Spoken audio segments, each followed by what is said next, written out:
Assalamu alaykum hörmətli izləyicilər. Dunya Uyghur Qurultiyi to'g'ri televiziyasi kündilik xəvərlər proqramımıza xoş gəldiniz. Mən Hidayət Musacan.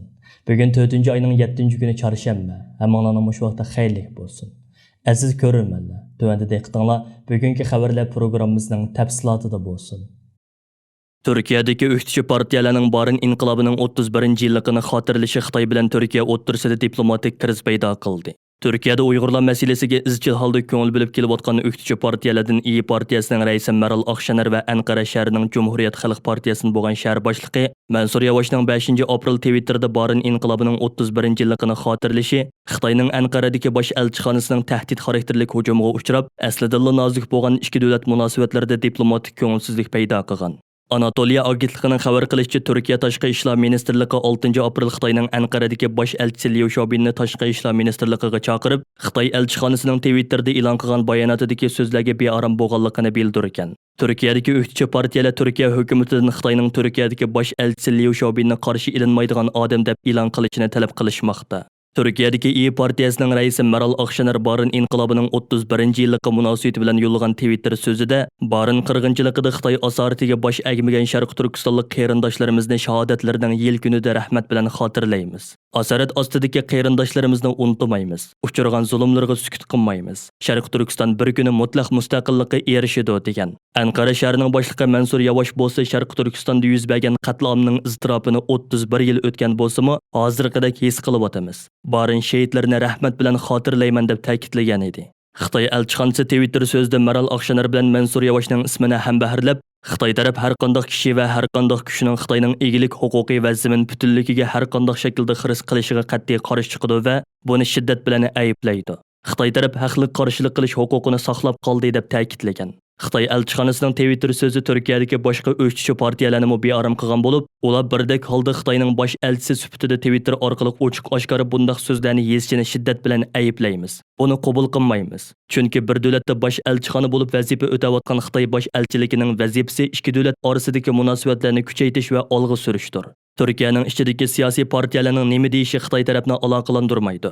Agar Xitoy elchixonasi Sharq Turkistonda qilganlarining to'g'ri ishkanligiga ishonsa, o'zlariga ishonchisi bo'lsa, Turkiyadagi har qaysi partiyalar bilan ko'rishib, fikri, noroziligi yoki deydigan so'zlarni shularga esi bo'ladi deyishdi. Turkiya bilan Xitoy orasidagi bu diplomatik surkilish Xitoy tashqi ishlar ministri Wang Yi Turkiyani ziyorat qilib uzun o'tmayli yuz berdi. Wang Yi ziyoratida Turkiya tashqi ishlar ministri Çavuşoğlu va prezident Erdo'g'anning intayin samimiy kutib olishiga erishgan. Turkiya hukumat rahbarlarining Uyg'urlarga irqiy qirg'inchilik qilish bilan ayblanayotgan Xitoyga ko'rsatgan samimiy muomalasi o'htücü partiyalarning va Turkiyada yashayotgan Uyg'urlarning qattiq tanqidiga uchirgan edi.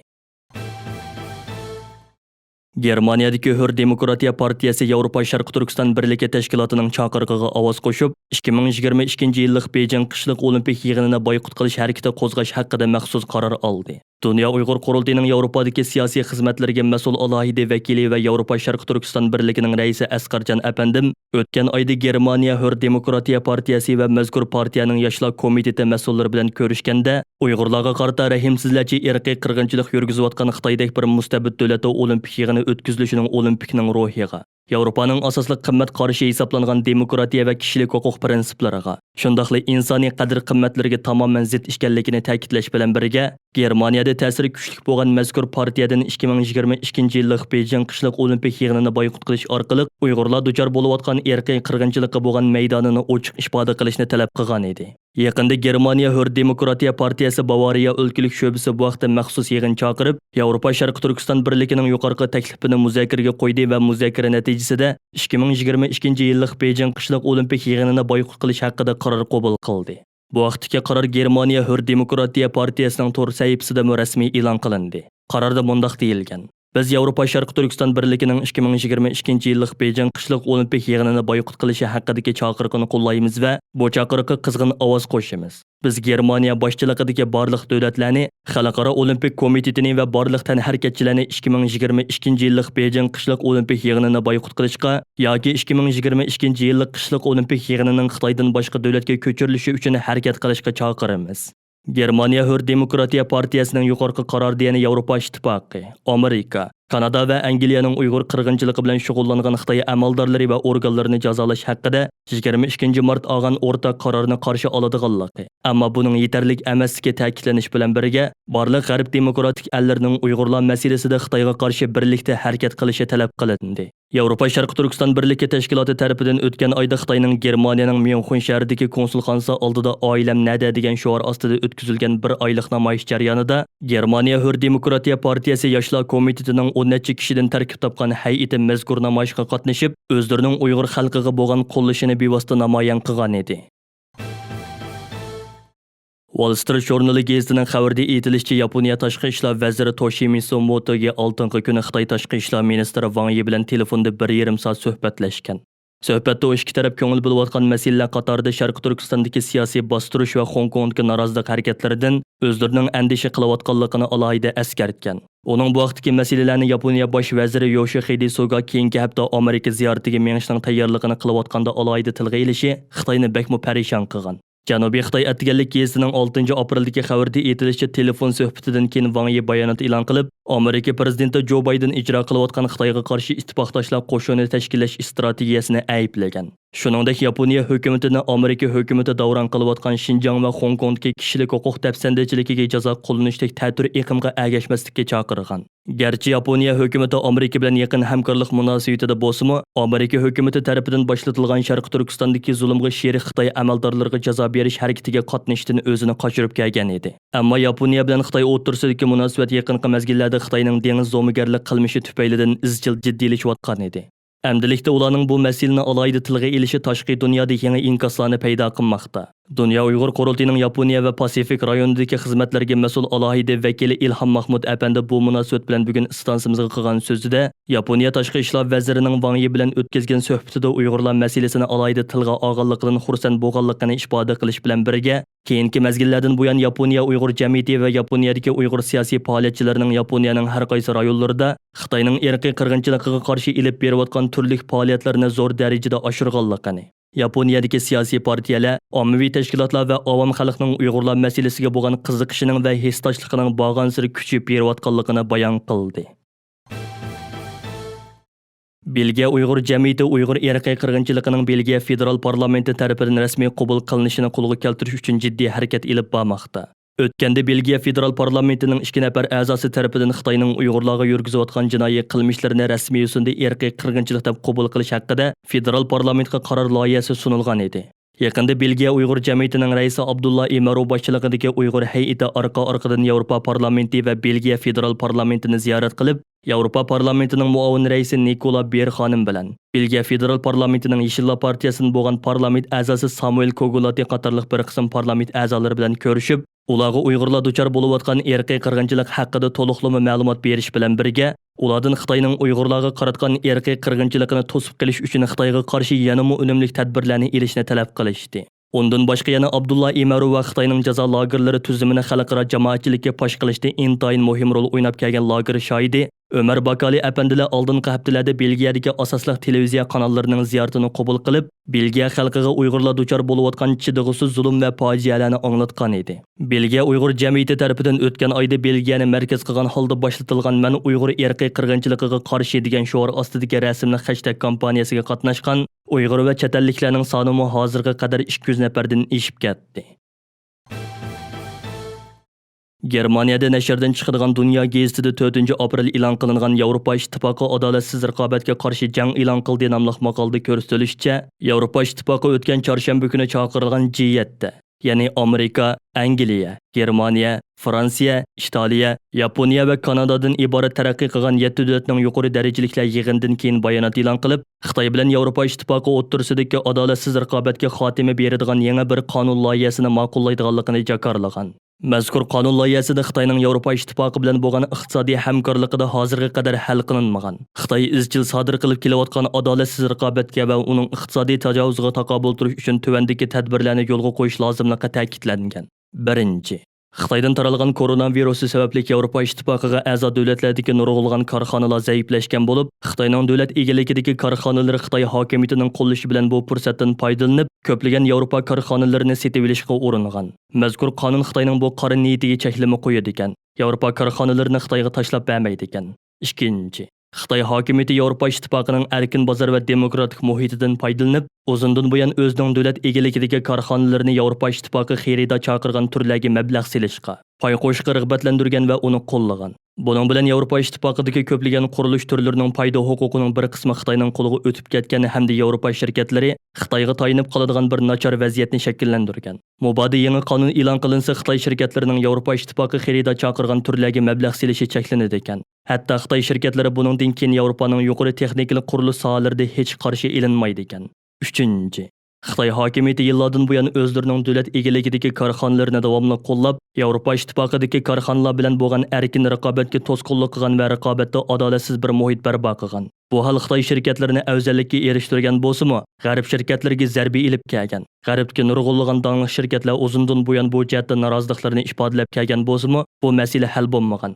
Agar mazkur qonun ma'qullansa, davlat tarafidan qo'llashga erishgan Xitoy shirkatlari Yevropa bozorlarida savdo raqobatiga qatnasholmaydi ekan. Yevropa bozorlariga kirmoqchi bo'lgan Xitoy shirkatlari oldin tekshirilib, oshkora yoki yoshirin holda Xitoy davlatining yordamini qabul qilmaganligi isbotlangandila ondan ularga ijozat beriladi ekan.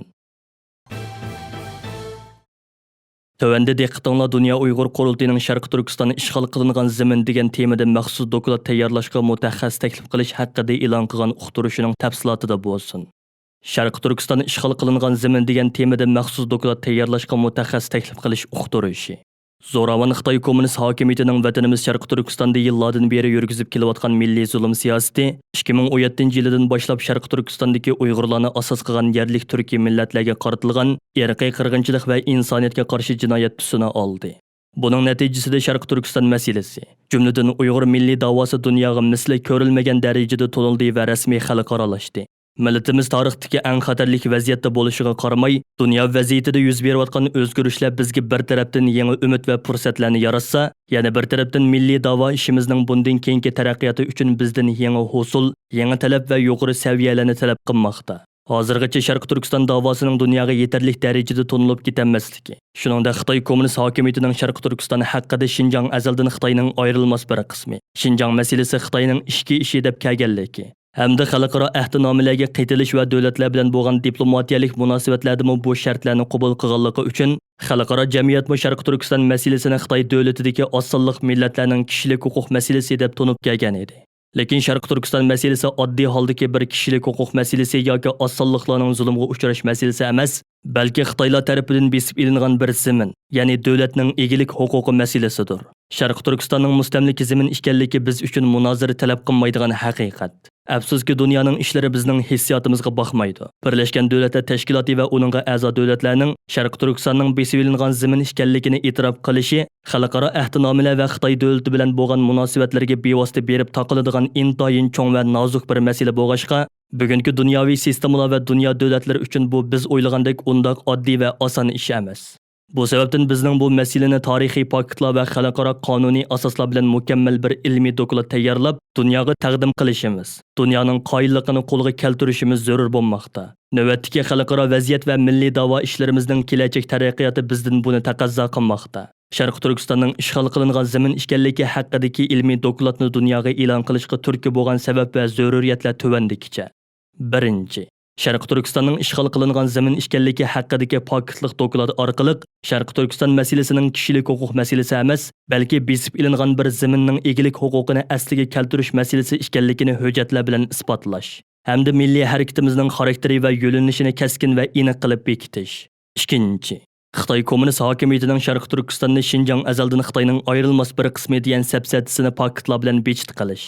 Sharq Turkistonning mustamlika zamin, Xitoyning bo'lsa ishg'oliyatchi hokimiyat ekanligini tarixiy va qonuniy asoslar bilan o'ttirg'a qo'yish.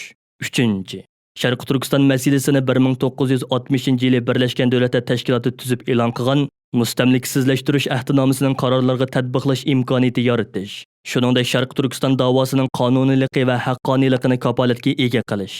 To'rtinchi, kommunist Xitoy hokimiyatining Sharq Turkiston xalqi ustidan yurgizib kelayotgan zulm siyosati va bugungi irqiy qirg'inchiligining hargiz Xitoyning ishki emasligini va mushu asosda xalqaroning Sharq Turkiston masalasiga bevosita orilishi va hatto zarur tepilganda Xitoyga harbiy kuch ishlatishiga qonuniy yo'l hozirlash. Buningga qo'shimcha qilib biz bilan taqdirdosh bo'lgan Tibetlarning bu sohadagi tajribalarini esimizga olsak, masalaning zaruriyati va muhimligi yanada oydinlashadi. Tibet davosi Uyg'ur davosidan burun dunyoga tunilgan va dunyoviy zo'r qo'llashga erishgan edi. 1911-yili Qing sulolasi gumron bo'lganda Tibetlarning mustaqil bo'lganligini, 1951-yili kommunist Xitoy hokimiyati qonliq urushlar bilan Tibetni qayta besib olganligini butunlay dunyo bilatdi. Shundaq bo'lishiga qaramay Tibetlar bir qancha yil sarf qilib, Tibetlik va chet ellik tadqiqotchilarni uyushtirib, nurg'un mablag' silib, Tibetning Xitoy kommunist hokimiyati tarafidan ishg'ol qilingan zamin ekanligini dalillaydigan mukammal doklad tayyorlab chiqib, bu asosda Tibetning egilik huquqini qo'lga olish va dunyoning e'tirof qilishi uchun kurash qilmoqda. 2020-yili Amerika parlamenti tunji bo'lib, Tibetning Xitoy kommunist hokimiyati tarafidan ishg'ol qilingan zamin ekanligi haqidagi qarorni ma'qullashida bu dokladning roli zo'r bo'ldi. Dunya Uyg'ur qurultiyi bu xizmatning muhimligi, ta'xirsizligi va salmoqi, shuningdek masalaning tarix, xalqaro qonunlar ham boshqa sohalarga berib taqiladigan murakkabligini nazarda tutib, buni bir cho'ng tadqiqot temasi sifatida ishlashni uyg'un ko'rdik. Buning uchun biz oldi bilan xalqimizga ochiq-oshkora e'lon berib, o'z ishchimizdan yetishib chiqqan olim tadqiqotchilarimizni bu vazifani ustiga elishga rag'batlantirishni o'ylashdik. Bu tadqiqot temasiga ajratilgan xarajat hozirgi mo'lcharimizda $50,000 dan $80,000gacha. Rasmiy ish boshlash vaqti 2021-yil 6-oyning 1-kuni. Dokladni tamomlab bo'lish muhlati 1 yil, ya'ni 2022-yili 6-oyning 1-kuni. Material dastlab qaysi tilda tayyorlansa mayli, ammo dokladning oxirgi nusxasi inglizcha bo'ladi. Doklad tayyorlanib bo'lgandan keyin mushu sohada tajribali xalqaro mutaxassislar qonunchilarning ko'zdan kechirishga suniladi. Mushu uqtirish e'lon qilingan kundan e'tiboran o'zini bu vazifani o'rindashga layoqatli hisoblagan har qanday bir Sharq Turkistonlik vatandosh o'zining qisqacha tarjimaholi va bu tadqiqot haqidagi dastlabki planini taxminan 2-3 batli qilib yozib, 5-oyning 5-kunigacha Dunya Uyg'ur qurultiyiga topshirishi kerak. İltimas qiluvchilar bir kishi bo'lsa-mi, bir guruh kishi bo'lsa-mi bo'ladi. Barliq iltimoslar topshirib elingandan keyin birma-bir qarab chiqilib, iltimos qiluvchi bilan ayrim so'zlash orqali oxirida eng layoqatli deb qaragan bir kishi yoki bir guruh bilan to'xtam tuzilib ish boshlanadi. Agar ish birlik kishiga topshirilgan ahvolda vazifani topshirib olgan kishi keyin o'z ehtiyojiga ko'ra boshqa tadqiqotchilarni hamkorlashib ishlashga talab qilsa bo'ladi. Ammo to'xtamda kelishgan pulning miqdorida o'zgarish bo'lmaydi. Hürmetli televizyon ko'ruvchilar, yuqorida Dunya Uyg'ur Qurultiyi to'g'ri televiziyasi kündəlik xəvərlər programmasida diqqətinizə sunduq. Keyin qaytamlıq proqramımızı görüşəylik. Görüşkiçə aman bo'lgaysizlar. Xeyr xoş.